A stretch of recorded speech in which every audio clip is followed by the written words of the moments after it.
Hey Grownups, I have something exciting to share with you. There's a brand new kids podcast out now that I think you're going to love. It's called Mysteries About True Histories. This show is perfect if you love adventures, solving riddles, and maybe even some wacky math problems. But I need a little help from some new friends to tell you more. Max and Molly, take it away. From the creators of Who Smarted, Starglow Media, comes a brand new podcast called Mysteries About True Histories. Does that sound serious enough?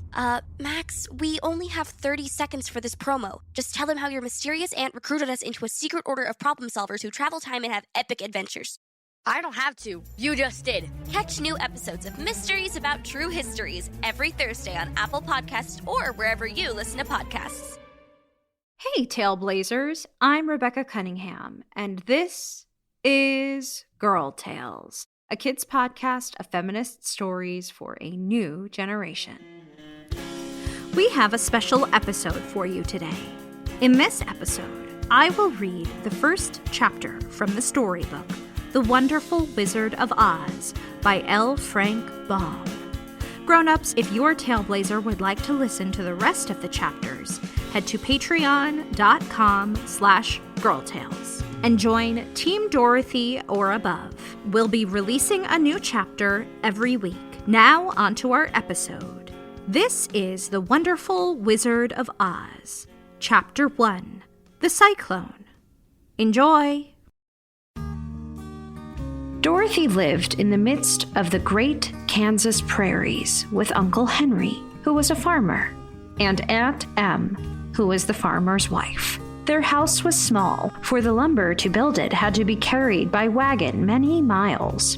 There were 4 walls, a floor, and a roof, which made one room. And this room contained a rusty-looking cook stove, a cupboard for the dishes, a table, 3 or 4 chairs, and the beds. Uncle Henry and Aunt Em had a big bed in one corner, and Dorothy a little bed in another corner. There was no garret at all, and no cellar, except a small hole dug in the ground, called a cyclone cellar, where the family could go in case one of those great whirlwinds arose, mighty enough to crush any building in its path. It was reached by a trap door in the middle of the floor, from which a ladder led down into the small, dark hole. When Dorothy stood in the doorway and looked around, she could see nothing but the great gray prairie on every side. Not a tree nor a house broke the broad sweep of flat country that reached to the edge of the sky in all directions. The sun had baked the plowed land into a gray mass, with little cracks running through it. Even the grass was not green, for the sun had burned the tops of the long blades until they were the same gray color to be seen everywhere. Once the house had been painted, but the sun blistered the paint, and the rains washed it away, and now the house was as dull and gray as everything else. When Aunt Em came there to live, she was a young, pretty wife. The sun and wind had changed her too. They had taken the sparkle from her eyes and left them a sober gray. They had taken the red from her cheeks and lips, and they were gray also. She was thin and gaunt and never smiled now. When Dorothy, who was an orphan, first came to her, Aunt Em had been so startled by the child's laughter that she would scream and press her hand upon her heart whenever Dorothy's merry voice reached her ears. And she still looked at the little girl with wonder that she could find anything to laugh at. Oh, me! My, oh my! Uncle Henry never laughed. He worked hard from morning till night and did not know what joy was. He was gray also, from his long beard to his rough boots, and he looked stern and solemn and rarely spoke. It was Toto that made Dorothy laugh and saved her from growing as gray as her other surroundings. Toto was not gray. He was a little black dog with long silky hair and small black eyes that twinkled merrily on either side of his funny wee nose. Toto played all day long, and Dorothy played with him and loved him dearly. Today, however, they were not playing. Uncle Henry sat upon the doorstep and looked anxiously at the sky, which was even grayer than usual. Dorothy stood in the door with Toto in her arms and looked at the sky too. Aunt Em was washing the dishes. From the far north, they heard a low wail of the wind, and Uncle Henry and Dorothy could see where the long grass bowed in waves before the coming storm. There now came a sharp whistling in the air from the south, and as they turned their eyes that way, they saw ripples in the grass coming from that direction also. Suddenly, Uncle Henry stood up. "There's a cyclone coming, Em," he called to his wife. "I'll go look after the stock." Then he ran toward the sheds where the cows and horses were kept. "Quick, Dorothy, run for the cellar!" Toto jumped out of Dorothy's arms and hid under the bed, and the girls started to get him. Aunt Em, badly frightened, threw open the trap door in the floor and climbed down the ladder into the small, dark hole. Dorothy caught Toto at last and started to follow her aunt. When she was halfway across the room, there came a great shriek from the wind, and the house shook so hard that she lost her footing and sat down suddenly upon the floor. The house whirled 2 or 3 times and rose slowly through the air. Dorothy felt as if she were going up in a balloon. The north and south winds met where the house stood and made it the exact center of the cyclone.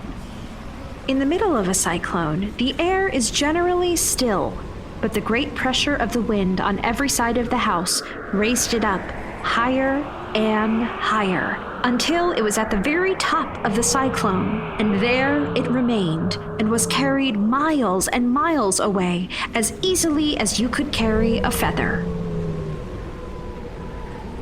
It was very dark, and the wind howled horribly around her. But Dorothy found she was riding quite easily. After the first few whirls around and one other time when the house tipped badly, she felt as if she were being rocked, gently, like a baby in a cradle. Toto did not like it. He ran about the room, now here, now there, barking loudly. But Dorothy sat quite still on the floor and waited to see what would happen. Once Toto got too near to the open trap door and fell in. And at first, the little girl thought she had lost him, but soon she saw one of his ears sticking up through the hole, for the strong pressure of the air was keeping him up so that he could not fall. She crept to the hole, caught Toto by the ear, and dragged him into the room again, afterward closing the trap door so that no more accidents could happen. Hour after hour passed away, and slowly Dorothy got over her fright. But she felt quite lonely, and the wind shrieked so loudly all about her that she nearly became deaf.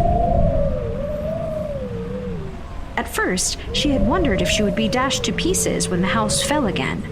But as the hours passed and nothing terrible happened, she stopped worrying and resolved to wait calmly and see what the future would bring.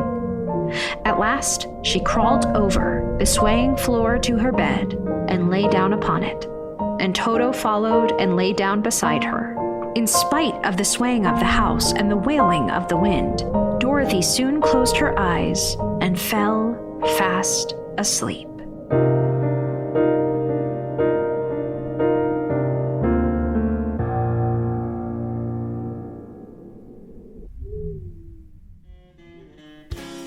That was The Wonderful Wizard of Oz by L. Frank Baum. Chapter 1, The Cyclone. Performed, produced, and executive produced by me, Rebecca Cunningham. If you'd like to hear more chapters, head to patreon.com/girltales and join Team Dorothy or above. Don't forget to subscribe, rate, and review wherever you get your podcasts. Thank you for listening, and remember, I believe in you. Me and a princess ain't about